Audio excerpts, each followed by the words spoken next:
This is one of the things that most Christians struggle with, and that's the resurrection of Jesus Christ. A lot of people just cannot believe that somebody brought their self back from the dead. Though understandable if you don't have the faith and you are a skeptic. However, I have something that will change your mind. It's simply this. You have to use critical thinking to understand this. Who would willingly die for a lie? Not just die, but suffer a horrendous death, like being crucified upside down, being boiled to death, and in modern times being shot to death, being butchered in the street, being bombed. John, the person that wrote Revelation, he was told to renounce the name of Jesus in the resurrection or be boiled alive. He chose to be boiled alive. I don't know if you suffered a burn wound, but I got to tell you, that's extremely painful and life-altering. He lived, but he'd rather be boiled alive. Is that not proof that the resurrection is real?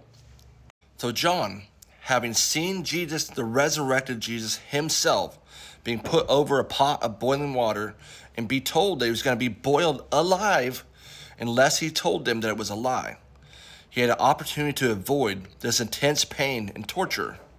All of us, if it was a lie, would have told them it was a lie, but he could not denounce it because it was the truth.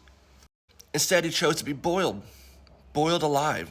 He did indeed live after being boiled alive, but just the pain that carries, even in then times, the medical treatment, I'm sure it was awful. And death would have almost been better. It would have been better than being boiled alive and living. You have to ask yourself, why would he choose that? Wouldn't you just say it's a lie? I would have. You would have.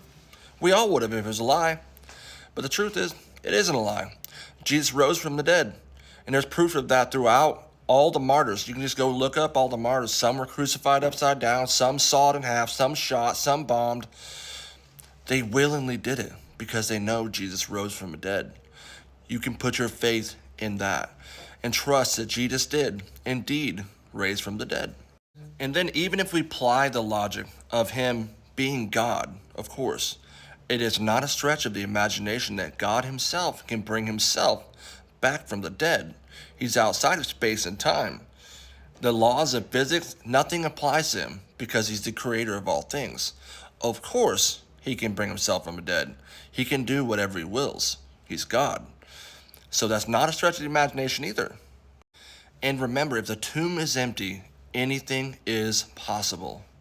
So all the problems that you're having, all the major depression, finances, everything, put it on him and trust in Jesus today.